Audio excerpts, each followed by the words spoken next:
सरकारी गाड़ी छाड़ी ट्रैक्टर रे बसीगले मंत्री। नवरंगपुर जिला उमरकोट ब्लॉक रु आसी एभली एक चित्र। बेहेड़ा पंचायतर मुख्यमंत्री रास्तार शुभ भित्तिप्रस्तर स्थापन करने को जाउथिले विद्यालय और गणशिक्षा मंत्री नित्यानंद गंड।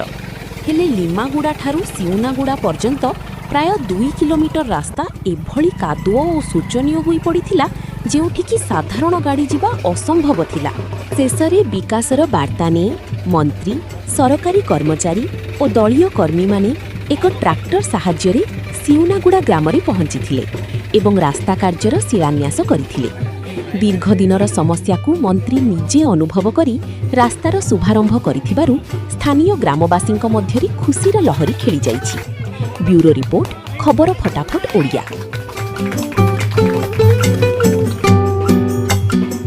आज आमे बनीपद छकटारू सिउनागुड़ा पर्यंत जो रास्ता की नांगागुड़ा, लिमागुड़ा, सिउनागुड़ा, दौड़ामाल, दुंडबेड़ा, कुंबीबेड़ा, भालुगुड़ा एसबू संजोग कर जो रास्तार लंबा है 10 किलोमीटर विशिष्ट मुख्यमंत्री सड़क योजन ये रास्ता को तैयारी हम जो रास्ता की दीर्घ दिन धरी अवहेलित होना रही।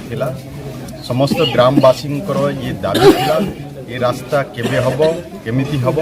मु निश्चय माननीय मुख्यमंत्री मोहन चरण माझी एवं ग्राम उन्नयन मंत्री श्री रविनारायण नायक को धन्यवाद देवी।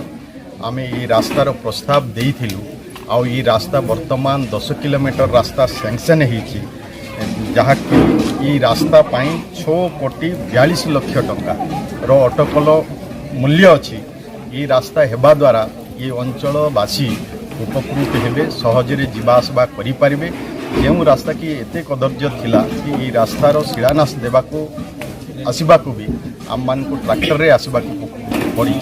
तेणु ये रास्ता आज निश्चय भल हो गला बोले ये अंचल लोक सुविधारे जीवा आसवा करेंगे। जो मैंने पिला माने विद्यालय को भी जाऊँच से भी ठीक भाव में जापारे। ये दीर्घ दिन दाबी थिला। ये दाबी को आज आम उपस्थापन करी आज ये रास्ता को मंजूर करने आज आम सफल होइछे एवं तार शिलान्यास करिछे एवं मु आशा करुचे ये रास्ता शीघ्र तैयारी हबो एवं ये अंचल लोक यातायात पाई सुविधा हबो। आम आशा भी करनथिलु जे एते वर्षा रे हमर माननीय मंत्री आम एरिया रे आसी बोलिकिना माने बहुत दिन स्वप्न थिला। ये रास्ता पाई आम बहुत संघर्ष करितिलु। बहुत वर्ष है ये हेबे आमर ये पाखापाखि 5-6टा गाँव लोक लाभवान हेबे एवं बहुत सुविधा पाइबे।